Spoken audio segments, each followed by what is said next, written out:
Hi, I'm Jonathan Burns with Tallahassee Nurseries, and this is the silver dollar eucalyptus. This is a really cool plant. It's used a lot in floral arrangements. If you've been keeping up with what's trendy on Pinterest, anything like that, you know greenery is in. Cut flowers are great, we all love blooms, but greenery is where it's at right now. And this is just one of the best plants for arrangements using leaves instead of flowers. It's really easy to take care of. It's really easy to utilize and make use of. This is a piece I dried about 2 weeks ago. I'll show you how easy it is to trim this. You just cut it, you hang it upside down inside, and it dries for you. Now you can put this in an arrangement. This was kind of tender new growth, so it did crinkle up a little bit, but guess what? We can make some homemade potpourri. You crunch this stuff up before a party or something, put that in a bowl with maybe some rosemary, some other aromatic herbs from the garden. It smells incredible. You're going to impress everybody. They're going to want some. You could give it as gifts. It's a really cool plant. Has a lot of uses. So once you dry it, you can use it in arrangements or use it for potpourri for the smell. It's great.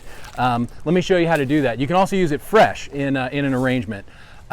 These plants in our climate aren't going to grow like they do in their native Australia. They're not going to be huge giant trees. They're going to be like big unruly bushes, but that's cool. The more growth you have, the better, because that's more you can cut and keep using. So you just cut whatever you need. You don't have to worry about this. It's just going to re-sprout everywhere. Got a big branch here, pop, that's it. It's a little scary, but it'll come back. We're just going to take a lot of this off here. All these big branches, the bigger the branch, the better it's going to dry and keep for you in the long term. But these are just going to be fantastic in an arrangement. I mean, look at that right there. That all we did was just cut these, and you put it in a vase. It's going to be incredible. You add some dark green, you add maybe some variegated plants to it. The silvery blue, it's going to pop. Looks so good. Maybe give it through an engagement, an event in that pot with some water, and then take them out, wrap it up with some twine, hang it up, ideally in a dark location, and it's just going to dry out for you really well. Anything that dries pretty, use it in arrangements. Dried flowers, anything that gets crinkly, use it for aromatics as a potpourri.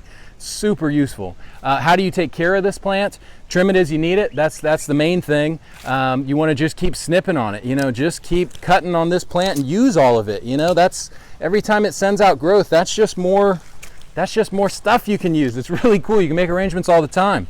To show you what happens afterwards, this is one that was pruned about 3 weeks ago. Everywhere we cut, it just sprouts right back out. It's really easy, and that's just something you can do and don't have to worry about it. It's going to regrow. To care for it, treat it like citrus in our climate. That means protect it from freezes for its first year or two. Container's not a bad idea. Try to take good care of it when we get really cold. As it gets bigger, as it matures, it should be able to survive most of our winters. The idea is if it's small enough that it's easy to cover, it probably needs your help. If it's big enough that it's a hassle, it's probably strong enough to survive most of our freezes.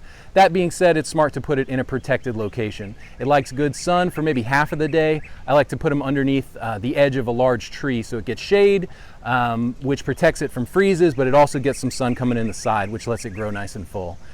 Easy plant to care for, tons of uses, really fun.